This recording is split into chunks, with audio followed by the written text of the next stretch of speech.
ఏం జరిగింది? ఎవడు దీన్ని నాశనం పట్టించినాడు? ఎవడు? కాదు కాదు, మన తెలంగాణ వాళ్ళే. సింపుల్ ముచ్చట కదా. దోపిడీ చేద్దామని వచ్చి చూడు, ఎప్పుడు దోపిడీదారుడే. కానీ వాడిని సర్ది కట్టినాడు ఎవడు? నేను ఉద్యమంలో చెప్పే కదా, కత్తి ఆంధ్ర ఉందే కానీ పొడిచేటోడు తెలంగాణ వాడే. వాస్తవం చెప్తున్నాను నేను మీకు. ఆ రోజు కూడా అదే కథ. తెలంగాణలో గట్టిగా ఉంటే ఆనాడున్న కాంగ్రెస్ నాయకులు సమస్య లేదు, మాది మేము ఉంటామంటే ఎందుకు కలుపుతుంది ఆంధ్రతోని?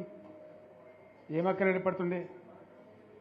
మనోళ్ళ యొక్క తెలివి తక్కువతనము, బలహీనతనే మనల్ని జబర్దస్తి కొంతపోయి ఆంధ్రలో కలిపింది. ఆ గోస 60 ఏళ్ళు అనుభవించినాం మనం. ఏం గోస అది నాకు అర్థం కాదు. లేక కాదు కదా. కరెంటుకి ఏం గోస పడ్డాం? ఏం పరాస్కలాడు మనతోని? ఒకడు బట్టలు ఆరేయాలంటాడు, ఇంకోటి అంటాడు. జోకులు మన మీద. ఆ ట్రాన్స్ఫార్మర్లు కాలిపోవుడు, మనం లంచాలు ఇచ్చుడు. ఒకసారి యాడ్ చేసుకుంటే ఇప్పుడు మళ్ళీ కళ్ళకి నీళ్ళు వస్తాయి. ఎందుకు పడ్డాం అంత బాధ, అంత అవస్థ? ఆనాడు నేను వచ్చి తిరిగిన బాగా, కానీ నేను ఒక మంత్రిని మాత్రం నేను చేయగలిగే తక్కువ. ఉన్నంతలో తిరిగిన మా బడంగపేట చెరువు కానీ, ఏడాకులపల్లి చెరువు కానీ, గొడిగాడిపల్లి చెరువు కానీ కొన్ని పనులేదో చేయగలిగినాం అప్పుడు చేయాల్సినంతలో. కానీ ఎందుకైనా మంచిది ప్రాణం పోయినా సరే అని చెప్పి కొట్లాన్ని దిగినాం. కొందరు వెనుక, కొందరు ముందు మనోళ్ళు జమ కావడానికి ఆలస్యం పట్టింది, టైం పట్టింది. కానీ తెలంగాణ తెచ్చుకున్నాం.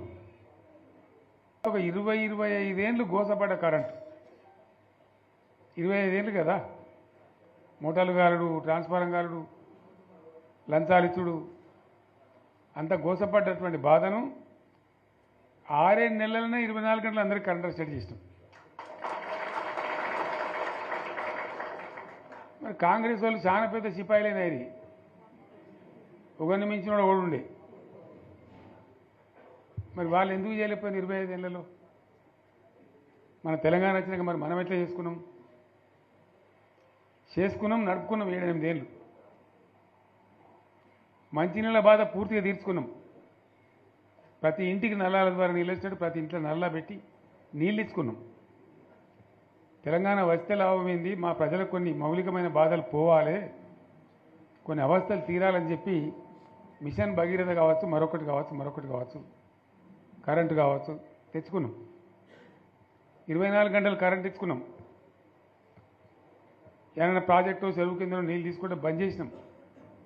నీటి తీరువా రద్దు చేసినాం. అట్లా ఎన్నో సదుపాయాలు చేసుకున్నాం. రైతులకు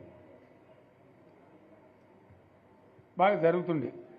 అప్పుడప్పుడు ఏమవుతుంది, కొన్ని దుష్ట దినాలు వస్తాయి, చెడు గడియలు వస్తాయి. మనోళ్ళు కూడా అలవోకగా ఓట్లేసారు. మీరు గొప్పలో మీరు మాణిక్యరావుని గెలిపించారు. కానీ కొన్ని నియోజకవర్గాలలో నేను చెప్పినా కూడా అప్పుడు మంది మాటలు పట్టుకొని మారుమానం పోతే మళ్ళీ వరకు ఇల్లు కాలిపోతుంది,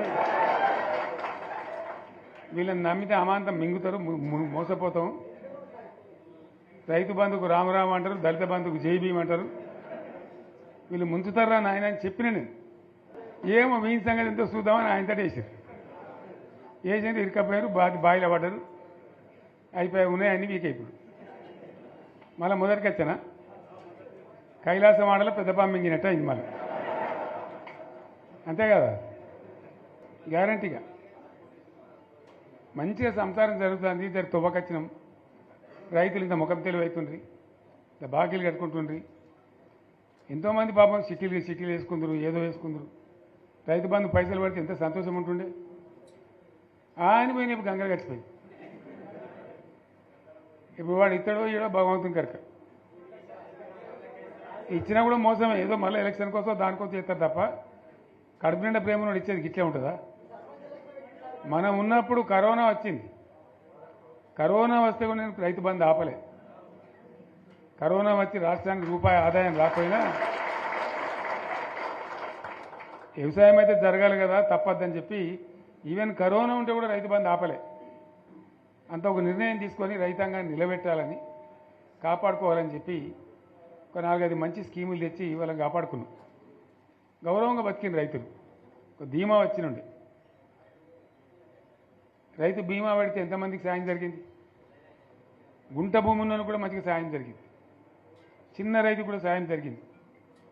అట్లా అందరికీ మనం గొర్రెల కాపలకు గొర్రెలు ఇవ్వడం కానీ, చేప పిల్లలు కానీ, అనేక రకాల అన్ని వర్గాల ప్రజలను ఎట్లా ఆదుకోవాలని అట్లా ఆదుకున్నాం. మా తెలంగాణ కదా మేము తెచ్చుకున్నాం కష్టపడి, మా వాళ్ళందరి పైకి రావాలి. కాంగ్రెస్ గవర్నమెంటు, కాంగ్రెస్ పార్టీ మొదటి నుంచి కూడా ముస్లింలు ఓట్లేసుకున్న తప్ప ముస్లింలకు మనం చేసినరా? ముస్లిం మైనార్టీ పిల్లలకు, మన గిరిజన పిల్లలకు, మన ఎస్సీ పిల్లలకు, మన బీసీ పిల్లలకు ఎంత మంచి రెసిడెన్షియల్ స్కూల్ పెట్టుకున్నాం. అందరినీ కూడా ముందుకు తీసుకుపోవాలి. ఇవాళ మన కళ్ళ ముందనే నాకు బాధ కలిగేది ఏంటంటే, చిన్న వర్గాల ప్రజలు కాన్వెంట్ స్కూళ్ళలో చదివించలేరు, వాళ్ళ పిల్లలు కూడా బాగా చదవాలని చెప్పి ఎస్సీలకు, బీసీలకు, మన గిరిజనులకు, మన మైనార్టీ సోదరులకు గురుకుల పాఠశాలలు పెట్టాం. అద్భుతమైన చదువు చదువుకునే వాళ్ళు. ఇవాళ మొత్తం రోజు బడి పిల్లలు విషాహారము, కడుపు నొచ్చుడు, బాధపడు, పురుగులు అన్నం పెట్టుడు, పిల్లలు వెళ్ళిపోతున్నారు ఆ స్కూళ్ళ నుంచి, ఇళ్ళకి వెళ్ళిపోతున్నారు. తల్లిదండ్రులు కూడా భయపడి తీసుకుపోతున్నారు. ఏం ఘోరం ఇది, నాకు అర్థం కాదు. మళ్ళీ ఇది చేసేవాడు ఇప్పుడు మళ్ళీ అదే కాంగ్రెస్ పార్టీ, అంతేనా? మళ్ళీ పాత కాంగ్రెస్ మోపోయింది, మళ్ళీ కరెంటు కోతలు మోపోయినాయి. ఎండాకాలం ఇంకేం గతి అవుతుందో, మార్చి ఏప్రిల్ ఏమవుతుందో. ఇంకా ఇక్కడ కరెంటు కోతలు మోపోయినాయి, ఇటు మంచినీళ్ళు సరిగొత్తలేవు, అడిగే నాతులు లేడు. ఎవడన్నా గట్టిగా నిలదీసి అడితే వాడిని పోలీస్ స్టేషన్లో పట్టేయడం. ఇదేనా రాజ్యం? ఇట్లే ఉంటుందా రాజ్యం? ఎందుకు వచ్చింది ఈ పరిస్థితి చెప్తా, నాకు తెలుసు, నాకేం గుర్తులేదు. నేనేమంటున్నా అంటే, ఇట్లా అనేక పనులు చేసుకున్నాం మనం. గోదావరి నుంచి నీళ్ళు తెచ్చుకున్నాం, నీళ్ళు తెచ్చుకొని మంచినీళ్ళ తర్వాత సాగునీళ్ళు ఎంబడబడ్డాం. మెదక్లో యువతల ప్రాంతం అంతా కొంత అందినాయి నీళ్లు, పాత మెదక్ జిల్లాలో. మీదికి మిగిలిపోయినాయి మన 2 తాలూకాలు ఉండే, నారాయణఖేడ్, జైరాబాద్. వాళ్ళకి నీళ్ళు రావాలి. ఎట్లా రావాలి గోదావరి నీళ్లు? సింగూరు ఓ టైంలో నిండుతుంది, ఓ టైంలో నిండది. మరి నిండినప్పుడు ఎట్లా? గోదావరి నీళ్ళే దిక్కు. ఇక్కడ ఏదైతే మల్లన్న సాగర్ కట్టామో 50 టీఎంసీలతోని, దీనికే లింకు చేసి సింగూరు నింపేటట్టు సింగూరు నుంచి లిఫ్ట్ చేసి సంగమేశ్వర, బసవేశ్వర అని 2 లిఫ్ట్లు పెట్టుకున్నాం. 2 తాలూకాలకు, రెండింటికి కూడా లక్ష ఎకరాల పైచీలకు వచ్చేటట్టు ఎకరాల నీళ్ళ స్టెట్ పెట్టుకున్నాం. టెండర్లు పిలిచినాం, పనులు స్టార్ట్ అయినాయి, గుత్తేదారులు వచ్చిండ్రు, పనులు మొదలుపెట్టిండ్రు. ఇవాళ ఈ కాంగ్రెస్ గవర్నమెంట్ ఆ టెండర్లు ఎందుకు ఆపింది? సంగమేశ్వర, బసవేశ్వర ఎత్తిపోతల పథకాలు ఎందుకు నిలిపేసింది? ఎవరి కోసం నిలిపేసినట్టు? నేను హరీష్ రావుకు చెప్తున్నా, మీరు 2 తాలూకాల ప్రజలను కూడా సమీకరించి సంగమేశ్వర, బసవేశ్వర మీద పెద్ద ఎత్తున దండయాత్ర చేయాలి, పోరాటం చేయాలి. తప్పదు కదా, కొట్లాడితేనే తెలంగాణ వచ్చింది. ఇది కూడా రావాలని కొట్లాడంటే